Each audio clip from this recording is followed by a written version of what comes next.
Today I'm in Moses Lake, and what you're looking at isn't a football field or golf course, but it's likely going to be. I'm talking with Nathan Cox, turfgrass farmer. The climate here is pretty much ideal for blue, ryegrass, bentgrass, fescues, and we got water. Chances are, if you're a sports fan, you've seen Nathan's turfgrass. He supplies it to some of the largest athletic venues in Washington and beyond. Is there a sense of pride for you when you're maybe at these events seeing your turf?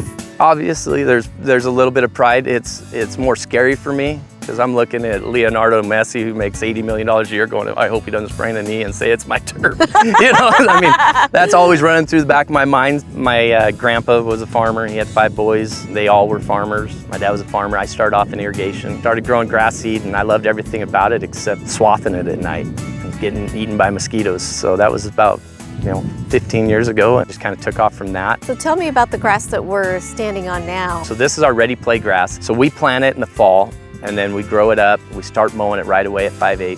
14, 16 months kind of ideal. Where do you get the seed for your turf? So most all of our bluegrass seeds come from Washington and just right down the road. So the guys that are producing it, that seed looks really nice, it's clean.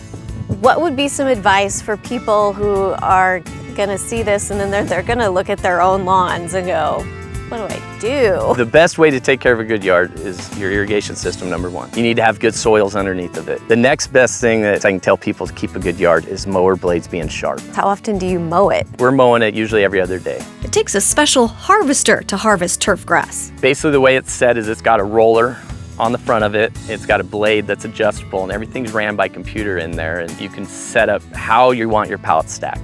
Next, we visit the field where they grow special grass for putting greens. Where's our putter?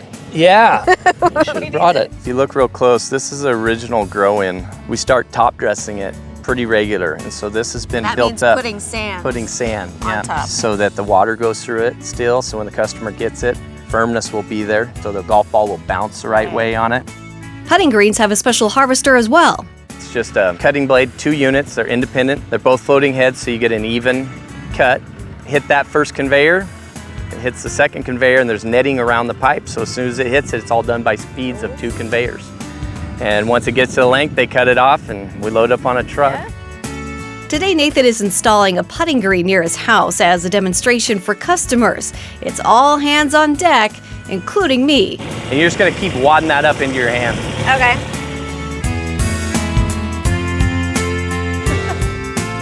It kept getting stuck on my button. Oh, yeah. So I had just one last question for Nathan. There is no dog poop out here, or dandelions. Yeah, dandelions are everywhere, so you have to spray. I've seen them out here, I promise you, and I've seen dog poop out here too.